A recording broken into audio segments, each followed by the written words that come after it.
record on this computer? We're recording. Yay. Hi. Hello. Hi, everybody. Happy Lunch and Learn. As you can see, this is a recording and not live. We tried real hard to get on 3 different devices. My computer several times, my phone, and this is my husband's office and his Snoopy from when he was a child. So anyway, Mallory is gracious enough to record this with us, and then we will have this to watch like a million times if we really want to. So if you did post a question, I will have seen it by the time you watch this, and I will have asked Mallory. So know that if you posted a question, it will get answered. If you have a question and you're watching this post time we recorded it, Mallory will, I'll tag her on them, and then she can answer, she can get back to you.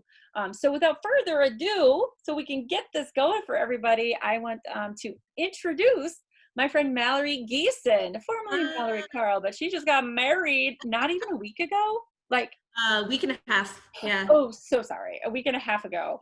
It was like the most beautiful day ever. It was September, or no, it was October 3rd. October 9th. Oh, geez.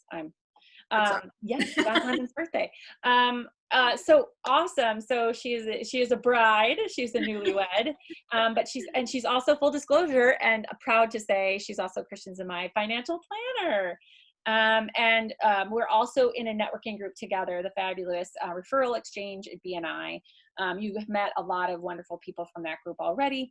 And I'm just so grateful to have a resource of people with them in my other networking group as well, Women Belong, where I just have so many people who are such experts at so many things. And Mallory came to us and said she was doing this workshop for her, for your clients, right? Clients and their guests, but yeah. And on fraud. And of course I was like, and one of the scams she mentioned was one that, but was like the next day, Mallory, my friend, said, oh yeah, that my grandma fell for this scam, and it was the exact scam that you described to me. And I was like, so anyway, I thought this might be super useful since we are all on our devices all the time. And I guess one of my questions I wanted to add right before I forget it is, have you noticed an uptick in these, is there more fraud happening than there normally is now because more of us are online? Anything like COVID frauds that you want to mention? So I don't know if that's part of your talk, but I am curious if we're noticing an uptick of it because we're all I haven't heard of many that are like COVID specific, at least as of yet. I wouldn't say there's necessarily an uptick in fraud overall, because unfortunately it's always been pretty common, but the difference is that it's shifted. So it used to be a lot more just phone calls, mail scams, things like that. Now we have internet, whether it's email or through social media, through dating websites, things like that, where you see a lot more of the fraud. Still get those and mail ones. Oh, well, I can't wait to hear all about them. So I know people are eager. That I had some. We're talking about, people are curious about fraud. I know that our theme is learning about it. If you would tell everybody a little bit about yourself. I mean, are you how you came to like present on this particular topic and your familiarity with it. But I know she's a financial planner and she loves it. So tell everybody a little bit about yourself. They all know you got married. I did, yes. Tell us about this amazing, very important topic. Yeah, so I work with Edward Jones. I have for about 6.5 years now. And prior to this, I worked for a nonprofit doing debt management, credit counseling, things like that. So I've had a lot of history helping people who have had fraudulent things come up on their credit reports, have run into a lot of issues because of it. So it's something that I've always kind of been involved in. And as a financial advisor, a lot of my clients, fortunately, we've built a good enough relationship that if they get some kind of call or email that seems suspicious, they'll reach out to me and say, hey, does this seem legitimate? What should I do? And so then I can be a resource to them to sort of screen it and see, what's going on. Or a lot of times there's an instance, usually it's older clients, unfortunately. It's usually older people that end up being the victims of fraud. I think it's 1 in 10 seniors get victimized financially. It's awful. But if they start taking big withdrawals and they don't want to say why they're taking those withdrawals, again, we've built a relationship so that I can say, hey, you know, we just want to check in. What's this for? And hopefully pick up on anything suspicious that might be happening. And so that's where, again, it's something that impacts a lot of my clients, and it's something that I'm really passionate about because it can really just derail everything they've worked so hard for their entire lives. So Thank you. Thank you. So yeah, this is Mallory. She lives in Chicago too. But you can also like you can help people just in Illinois or anywhere in the country. So I'm licensed in I think 22 states, but honestly I can get licensed in any state if there's somebody who needs to work with me. Please hold. Right. Or if you want somebody locally, then I can connect them to somebody who is, but I am licensed and I believe it's 22 states right now. And because of COVID, everything's turning virtual anyways. Yeah, I feel like we all live in the state of COVID. Right. Or the state of Zoom. This is where we live, this state. All right, so let's get right to it. I know our theme is learning how to protect yourself from fraud. And the most popular, like of the different aspects of that, I know you cover all of them, but was red flags. So do you mind, does it make sense to start with the red flags? Since everybody's like, what do I look for? How do I know? Absolutely. So some of the biggest red flags, there's basically two different types of scams that I would maybe categorize. And one would be emotional scams where they're really trying to key into your emotions. And then there's other ones where it's just based on finances. So you won the lottery, or your social security benefits have been put in jeopardy, things like that. And so in any of those cases, one of the biggest red flags is if somebody is calling you that you don't know, or you can't verify that person who's contacting you. You don't want to trust caller ID just because it says it's a local phone number. Doesn't mean it is. I know I've gotten tons of phone calls from numbers that have the same area code, same first three numbers as my phone number, makes it seem a little more legitimate. And then also with those people, you don't want to fall for scare tactics. So if somebody is saying, you owe this money, it's really urgent, you have to pay us now, or we're going to send somebody to your house to arrest you.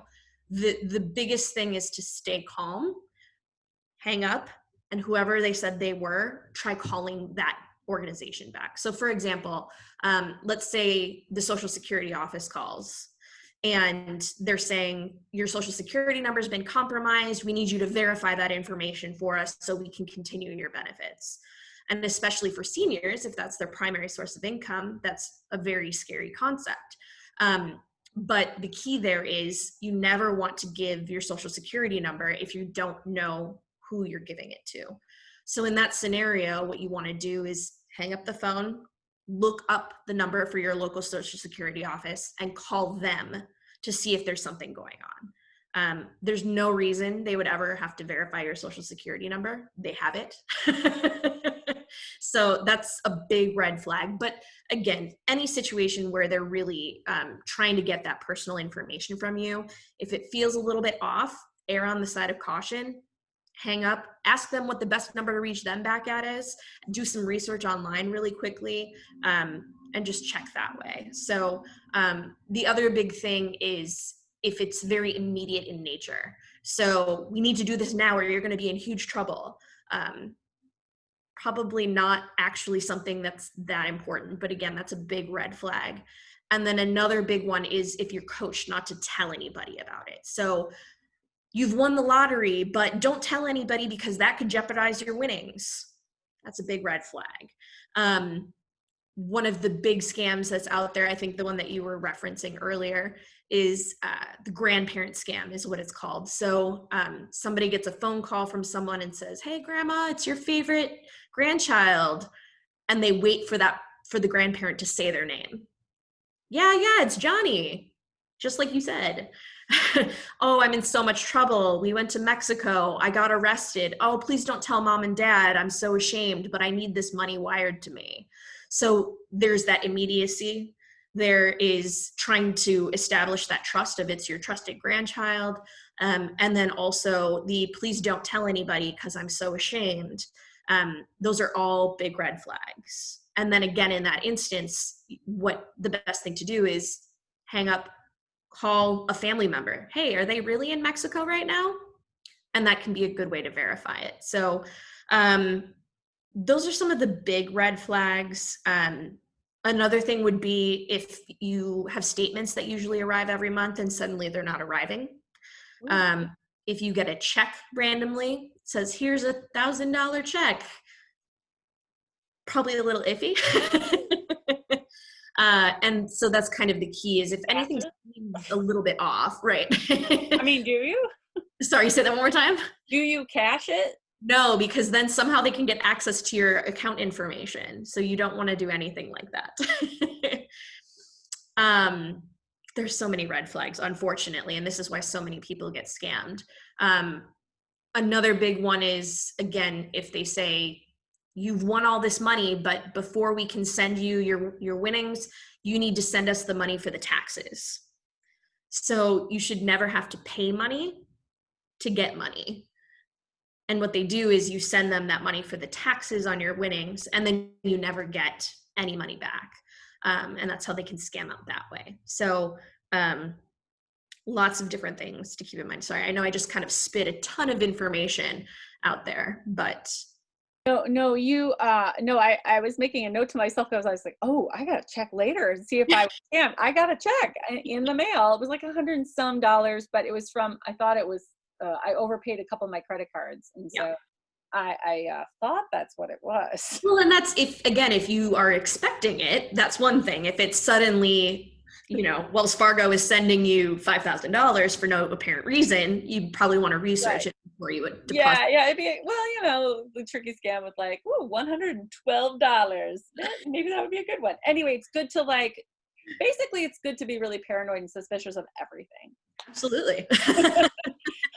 Okay, so what are, I know the second biggest thing was like, if scam, what do I do? But I want to go to that because I want to, if you could tell, you had mentioned to me there are like 5 main types of scams. Mm-hmm. And so what to do might get answered by talking about the scams, because you already kind of did with you started touching on it, but you said number 1 was the grandparent scam, which my question about that was, you said people are calling about that, but are they also emailing about that? Like, can the grandparent one be email or phone call? Absolutely. Sorry, I live next to a fire station, if you can hear that siren. And then my other question is, I saw a special on, I don't know which TV show, there are apps that let you call from actual other people's numbers, even though it's not your number. And it looks like I'm calling from your Mallory's mom. And so you're like, hey mom, what's going on? So even though it'll say it's your grandchild, it might not be. Just kind of want to be on alert for anything that seems off, anything that seems suspicious. It's out of the norm.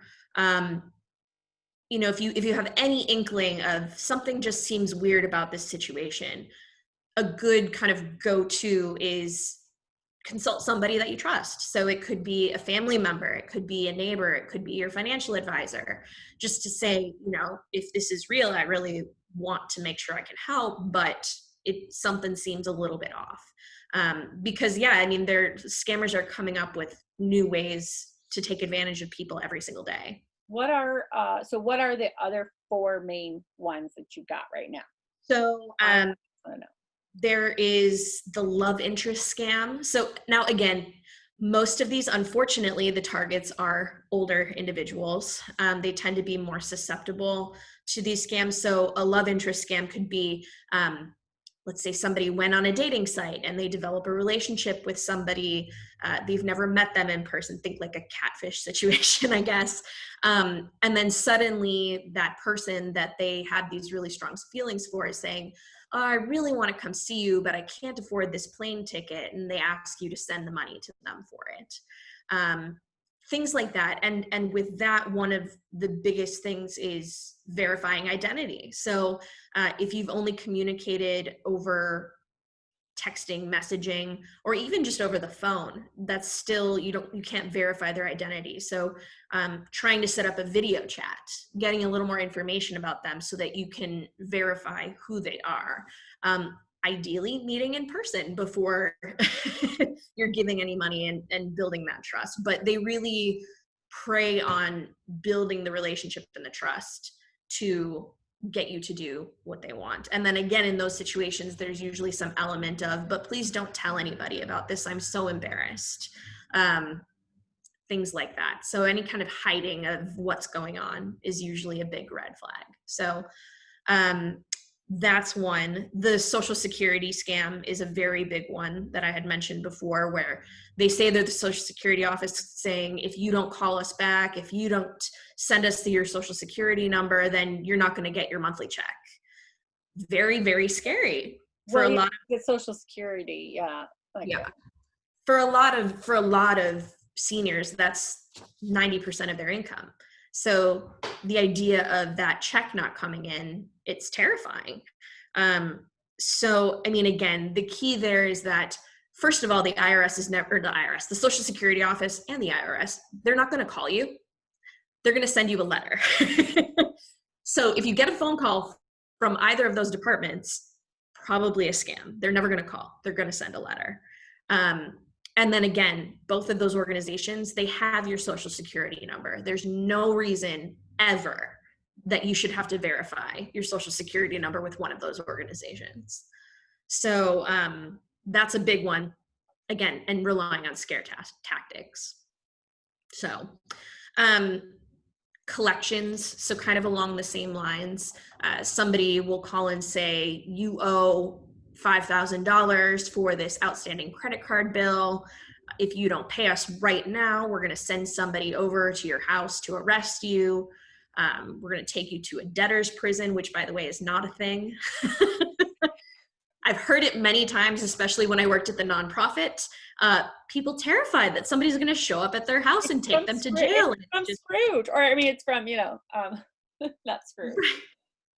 It's you see it in movies, right? Like there's movies where we're taking you to jail because you haven't paid your bills, or we're coming to take your couch because you didn't finish paying it off. But I think there is a debtor's prison in Christmas Carol. So I think that there is. From our childhood, we're all like, we're going to end up like, okay. Yeah. Anyway.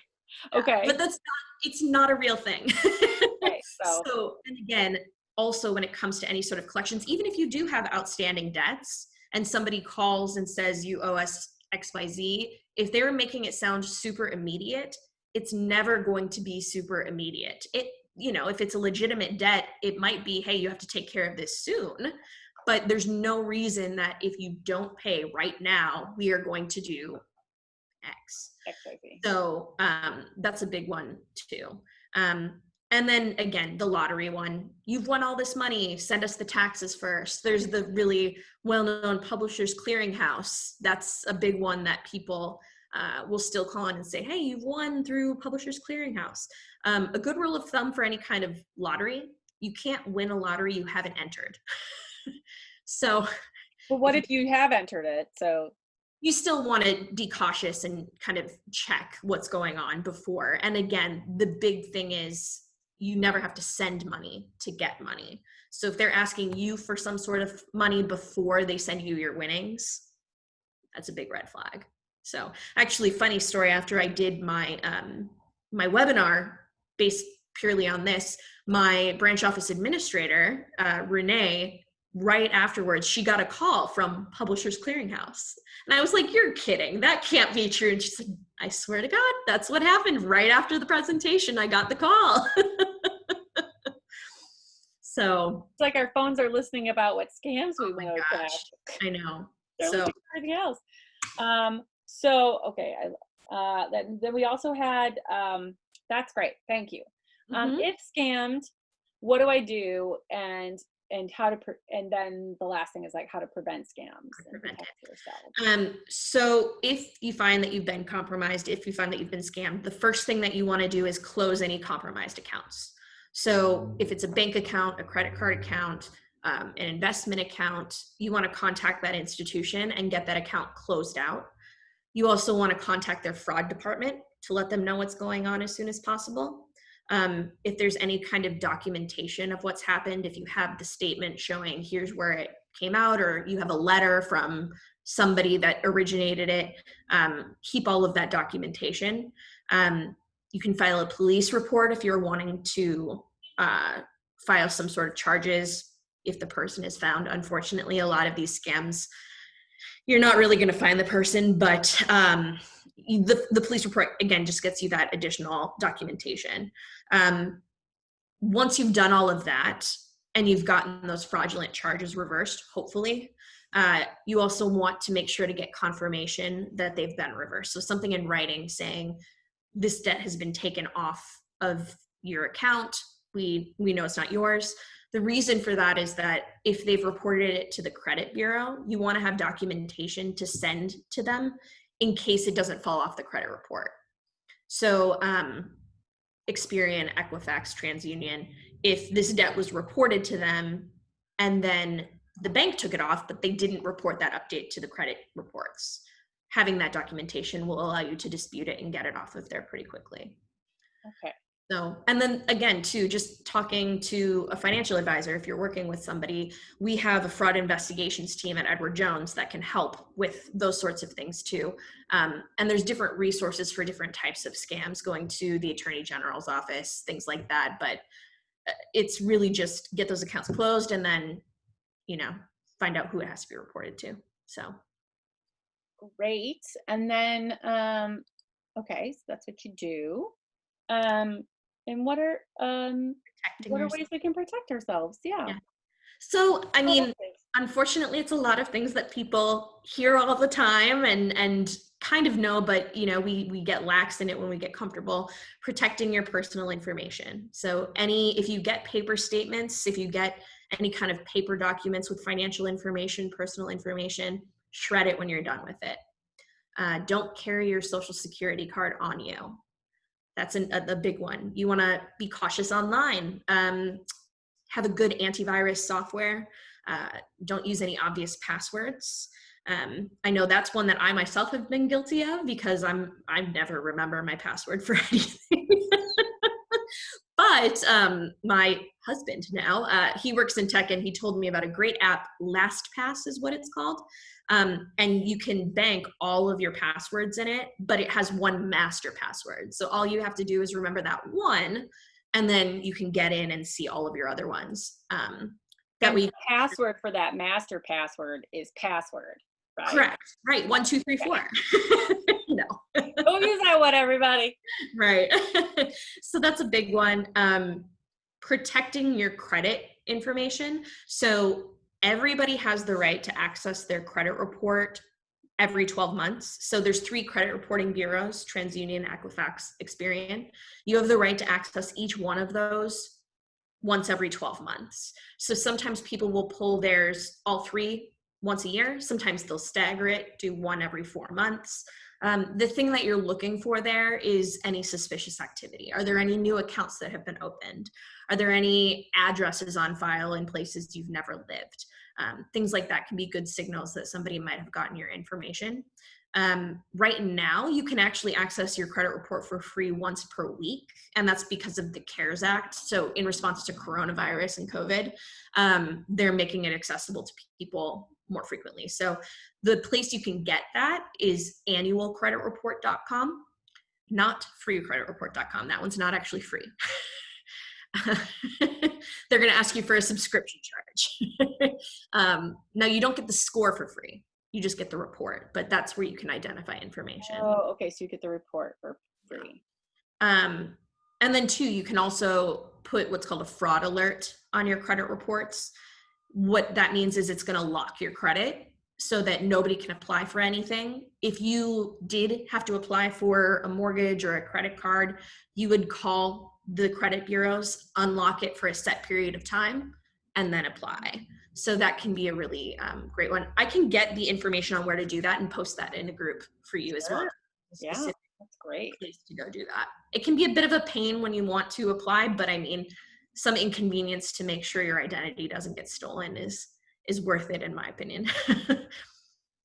How long is that CARE Act thing? Because I know some of the things from the original CARE Act have expired. Yeah, I believe That's still going, huh? I think it goes through the end of the year. But even when it does expire, again, you can pull it once every 12 months, which frankly is usually enough. But it's just checking it regularly to see if there's anything suspicious. Well, I think that this is so useful. You have a lot of other workshops like this that you're doing too, don't you? You had something else that you did yesterday, just in case people are curious. Yeah. What's like one of some of the other workshops that you offer for free? So because of COVID, I started doing a webinar series. So I'm doing a different topic each month. And it's usually the third week of the month, I think is what we did. So on Mondays at 4 p.m. Central Time and Thursdays at noon Central Time. So I'm doing one again this coming Thursday. This month, it's 5 money questions for women. Women, we have a few additional things to think about because we tend to live longer than men.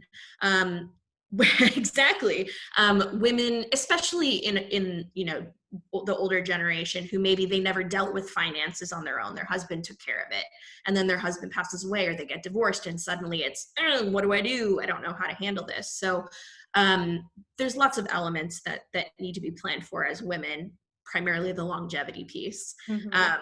So that's something that we talk about. So I have that coming up at noon on Thursday. Next month, I'll be doing the basics of investing. So if you're a complete newbie when it comes to investing, we're going to talk about stocks, bonds, mutual funds, just very, very, basic information to kind of learn about that. And then December, I'm going to be hosting one on estate planning, and I'll actually have Dave Nelson, who's part of our BNI group. He's going to be a guest to discuss all of the things about it that I am not smart enough to know.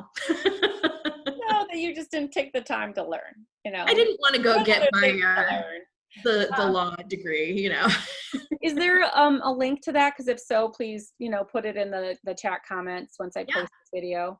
Absolutely. You can actually register for any of them through my website, which again, I'll put that. What is that, Mallory? So it's actually just edwardjones.com/Mallory-Carl, because they haven't updated my name yet. But if you could put that in the chat, that would be or great. if you go to edwardjones.com and search Mallory Carl, because again, they haven't updated my name yet. I have to go to the Social Security office and deal with all that. Oh yeah, I felt super married after I changed my name. Yeah, so I have to wait on that. But it's all on there. Again, I'll post it in the group for you. So that's fantastic.